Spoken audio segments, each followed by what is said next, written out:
morning. My name is State's Attorney Eric Reinhart, R-I-N-E-H-A-R-T, and I will have a statement today along with Highland Park Mayor Nancy Rotering. We will take a few questions. Today is about the victims and survivors of the Highland Park July 4th parade shooting. Our community may never heal from the defendant's calculated and heinous actions that destroyed so many lives. But today is an important step towards justice. Today is about Katie Goldstein, Irina McCarthy, Kevin McCarthy, Stephen Strauss, Jackie Sondheim, Nicholas Toledo Zaragoza, and Eduardo Uvaldo, and the 48 others who were physically hurt, who bled, who cried, who may never heal. Today is also about the hundreds who still remember and feel the trauma from that awful day. A day that should have been about celebration and freedom, about returning to normalcy after the pandemic, but became a day of anguish and bloodshed because of this offender's actions. This morning, the shooter in the Highland Park trial pled guilty to 21 counts of first-degree murder and 48 counts of attempted first-degree murder. Let me be clear. This was not a negotiation. This was not a deal. He made a free decision to plead guilty to every single count that this trial team and this law enforcement team was about to present to this jury. He received nothing in exchange for this plea today. We were 1,000% ready to go to trial and to prove him guilty to the jury.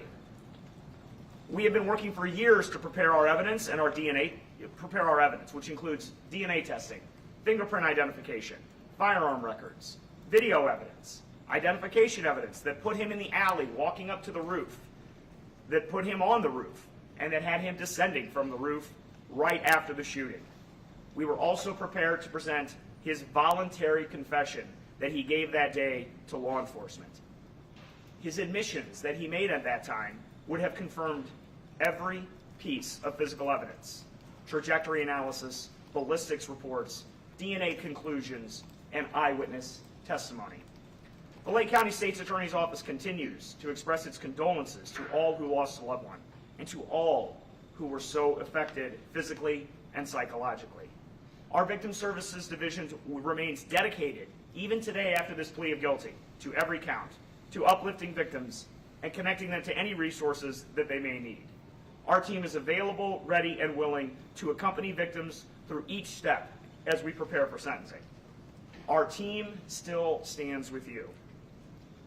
I want to acknowledge the heroes that day, some of whom are behind me, that ran towards the gunfire. First responders, police, EMTs, fire department professionals, and civilians, community members, residents, regular people, all of whom helped others without hesitating. Their bravery, and their sacrifices stand in stark contrast to the decisions that the defendant made. Every member of law enforcement, the City of Highland Park, thank you, Mayor Rotering, the FBI, the Illinois State Police, the government of Lake County, law enforcement throughout Lake County, and this state's attorney's office has met every moment since 10:14 a.m. on July 4th, 2022. Justice in the legal system does not descend upon a case. It is earned. It comes from the bravery of every victim and every surviving family member who was prepared to come forward in this trial, and they will come forward in this sentencing hearing. It comes from the hours of victim support. Justice comes from the hours of victim support that Highland Park and our federal partners provided to those in need. It comes from victim support professionals and administrative support that hundreds of dedicated government employees have provided to thousands of people in Lake County. It comes from the tireless law enforcement professionals who never stopped to make sure that the truth would reach a courtroom. And the truth reached that courtroom today when he pled guilty. Justice comes from the amazing men and women who stand behind me and were ready to bring justice and truth into this courtroom.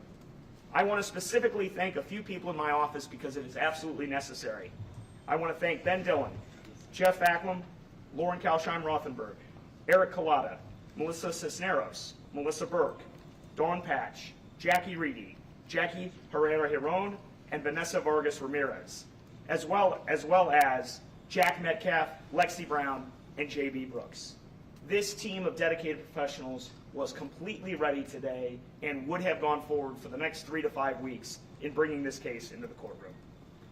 This journey will not end for many.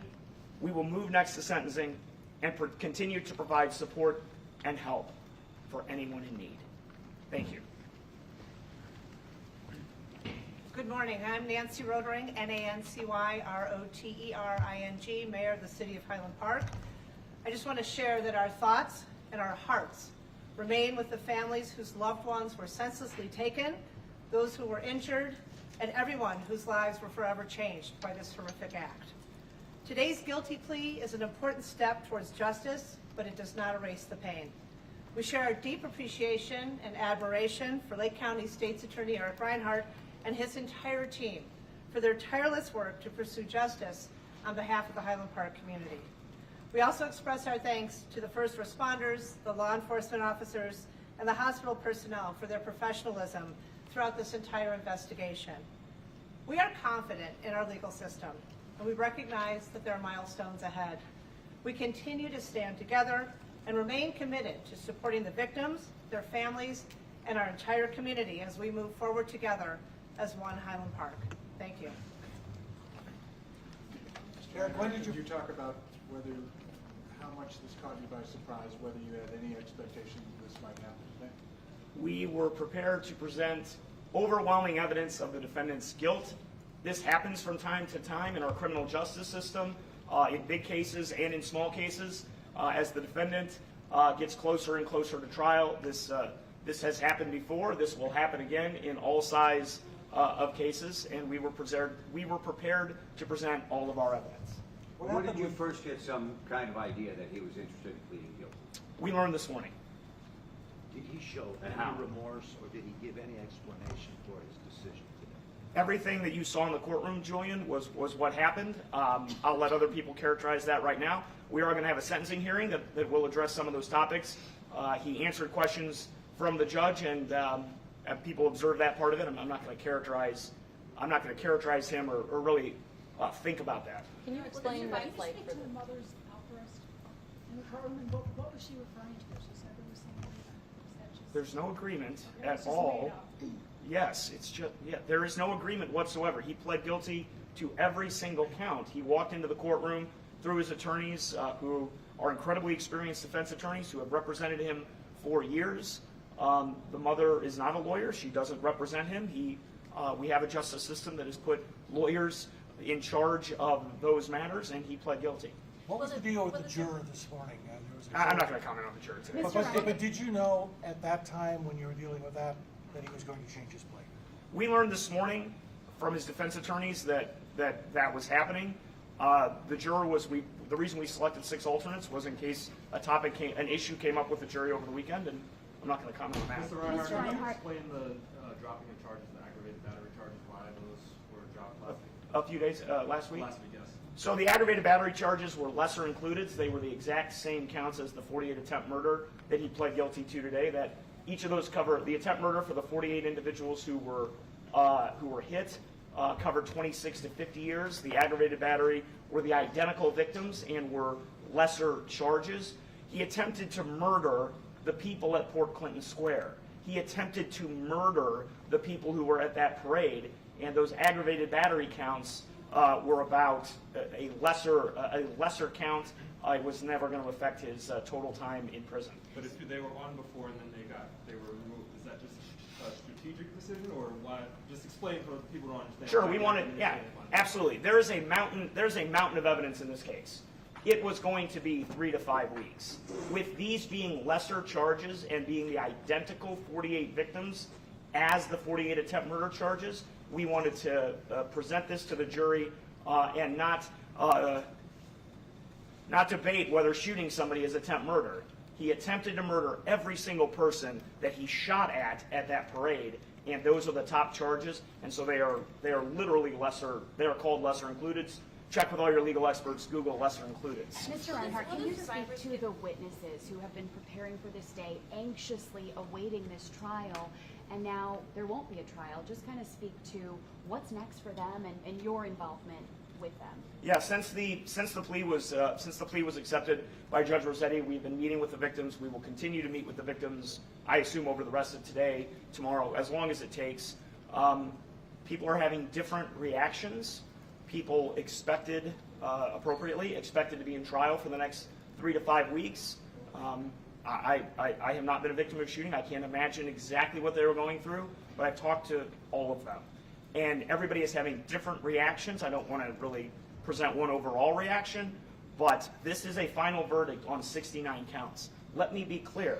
If we had gone all the way to trial, gone through closing arguments, and the jury walked back into the room and delivered 69 counts of guilty, it is the exact same legal effect as when she accepted 69 counts of guilty today. So that has a feeling, I think that is having an impact on people in terms of the timing, but the finality of it is the same, and we didn't just do a trial on those topics. He accepted a guilt, or he pled guilty to all 69 counts, the exact same 69 counts that were about to be presented to the jury. They are the top charges, they are the highest charges, and they cover the years that the court discussed. Can you Will explain the survivors this? get a chance to address him at the sentencing? Yes, thank you. Good question. We will have a sentencing hearing. I think it's set for April 23rd. I believe she set that as sentencing. There can sometimes be status dates in between. If that were to happen, that's in the normal course of business. At that sentencing hearing, victims and survivors will be able to make what are called victim impact statements, as they are appropriately guaranteed under the Illinois Victims' Rights the Illinois Victims' Bill of Rights, and so they will be able to give statements. Can you speak to the father's conviction? And a lot of people were disappointed that he was only in jail for a short period of time. But in your opinion, was that a deterrent to other parents across the country who are... The evidence was going to show that he acquired this weapon in February of 2020. 2.5 years later, 2 years and 4 months later, he engaged in the shooting that he just pled guilty to today. And it is that time frame. You have to have recklessness, which is what the dad's thinking at the time that he helps him get the firearm, and then you have to have something called causation. Please talk to your legal experts and Google causation. You have to have causation and recklessness. The issue in that trial was going to be about those 2.5 years, whether the father was still criminally responsible for that time period. Of course he is, and that's why we charge him with a felony. But you can see in other cases, whether it's Georgia or in Michigan, shorter time frames.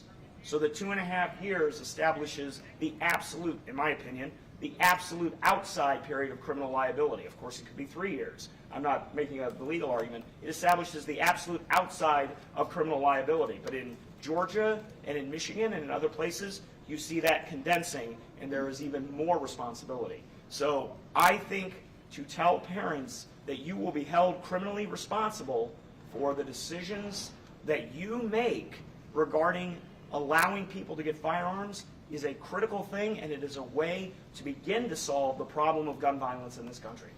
You were expecting to be here, back in June. Back in June, you were expecting to have a plea, and now you're here today. In the intervening time, is there a sense of, that you are missing that opportunity to make the case in public, in front of the judge, to get jurors to side with you, or how do you feel about the time that and the resources that you had to put towards this? We were prepared for this trial in so many different ways. We have been working for years to present this. We didn't stop working back in June. We all came back to our office and kept working back then. We've been working ever since then and before that. And obviously, we believe that what we were about to present to the jury was absolutely going to convict him. And I don't think about his decision-making process except to make sure that it followed the rules that the judge wanted to hear. I have a question for the mayor. We're going to allow for Mayor Rotary. Yeah. If you have questions for Mayor Rotary, State's Attorney going to take a break. Mayor Rotary, if you have questions for Mayor Rotary. I do have a question. If you could explain what it's like for yourself, but also your community to have, is there any sense of relief or closure today, and what resources are available for folks that might need them now? Thanks for that question. We continue to provide access to mental health care. That's been a huge priority of ours since this occurred, when 1,200 people were going to get mental health care each day in the aftermath. I think for everybody who came to that parade, they came with different experiences and different emotions. Those who left had different impacts. I think there's a sense of relief that justice has been served. Everybody is eternally grateful to the state's attorney for the incredible work that he and his team have been doing. They've been doing unbelievable work with the victims in terms of providing support services. And I think at this moment, we're all just sort of surprised and relieved that they don't have to experience the unbelievable pain of reliving this experience for the next 3 to 5 weeks. So this is a better outcome for the people of Highland Park. 1,000%, absolutely. They were ready. This team had prepared them, and seeing their faces today and the hugs between everybody, it was abundantly clear that they have really been here to support each other, as the city has been as well. And now I think there's a sense of let's continue on our journey and put this behind us. I was going to ask you, you kind of touched on it a moment ago, but that had to be something a lot of them were dreading, going through that experience, watching it in the trials, seeing the videos. And you touched on the relief, but can you expand on that for a moment? Well, my understanding is the evidence would have been as horrible as you would imagine the evidence of this kind of crime would have been. For those people who experienced it, to have to relive and be re-traumatized, to me, is untenable. And so we're grateful to the state's attorney's office for the incredible work they did that led us to this outcome. Thank you. Thank you. Hey, Eric. And with that, there's no more questions for today. If you have other questions pertaining to anything having to do with the trial, Sarah Avalos will continue to be your contact going forward, and you can reach out to her office. Thank you all so much for your attention.